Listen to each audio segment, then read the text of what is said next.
Here's the cheapest business empire you can start buying this week: the humble vending machine. One machine costs less than a used car, and the people who treat it like a real acquisition quietly stack them into six-figure routes. Today, I'll show you exactly how the math works, what a machine honestly earns after everyone takes their cut, how to buy a whole route at a discount, and the landmines that turn this dream into a bad part-time job. First, the secret. A vending machine isn't a machine. It's a tiny unmanned store with one employee, you, for about 30 minutes a week. No rent in the normal sense, no staff, no opening hours, no payroll. And the whole game, the entire business, is location. The same machine that prints money in a busy warehouse break room will starve in a quiet hallway 30 feet away. You are not buying equipment. You are buying foot traffic, and the good spots are almost never advertised.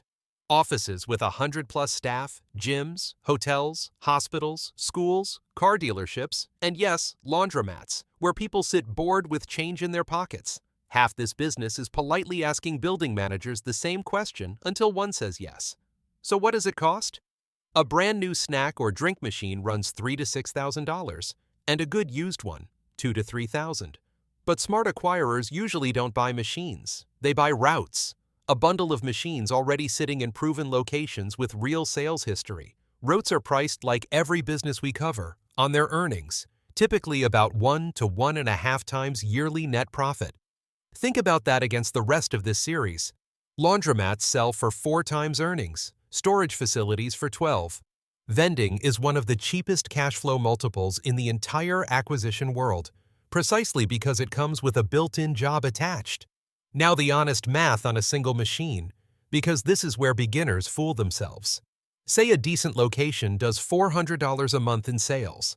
The product you sell, the drinks and snacks, costs roughly half, so $200 gross. Now, the costs nobody counts.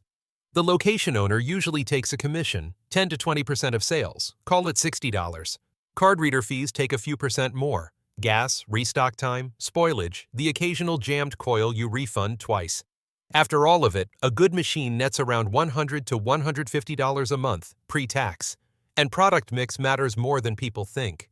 Drinks carry fatter margins than snacks. Bottled water is nearly all profit. And stocking what that specific location actually buys, instead of what you like, can swing a machine's take by half. One machine is lunch money. The business appears when you own 20 or 30 of them, because the work barely grows. Checking 30 machines on a tight route takes one honest day a week, but the profit multiplies 30 times. So let's scale it, and let's buy it instead of building it.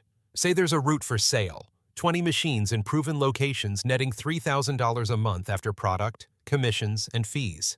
That's $36,000 a year in owner earnings, already after the locations and the card processors take their cut, assuming you do the restocking yourself.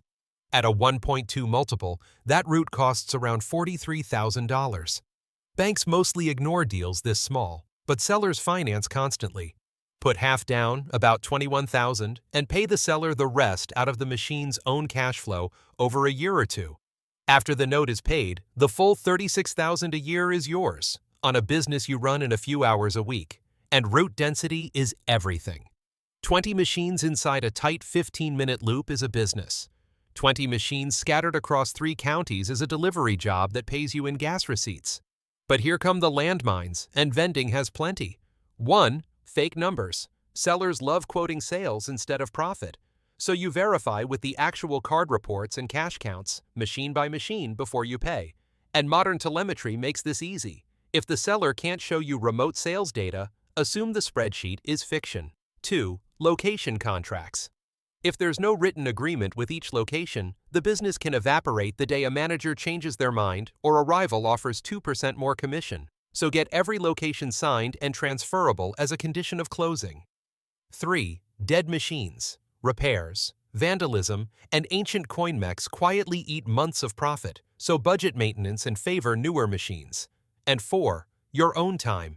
Count the hours honestly. Price your Saturday like a consultant. And if restocking takes 20 hours a week, you didn't buy a business. You bought a bad job with inventory. Finally, the value-add playbook, because this is where vending gets genuinely fun.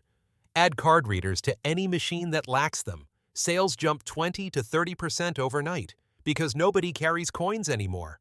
Swap junk locations for better ones. That alone can double a machine's take. And the machine moves in an afternoon with a hand truck. Use the sales data to stock winners and cut losers, machine by machine. Raise prices a quarter. Nobody blinks at a vending machine. And then do the real acquirer move. Keep buying tired little routes from burned-out owners at one-time's earnings. Fix them with card readers and better spots, and fold them into yours. Each roll-up gets cheaper per machine, your route gets denser, and your hourly earnings climb. That's how a few $1,000s becomes a six-figure route empire in a few years, one boring machine at a time. So that's the vending machine. The smallest acquisition on Earth, running on the exact same mechanics as the biggest ones. Buy earnings, not equipment. Verify everything. Improve what you buy and let the machines do the asking. This is Acquisition Insider, showing you how the machine really works. Subscribe.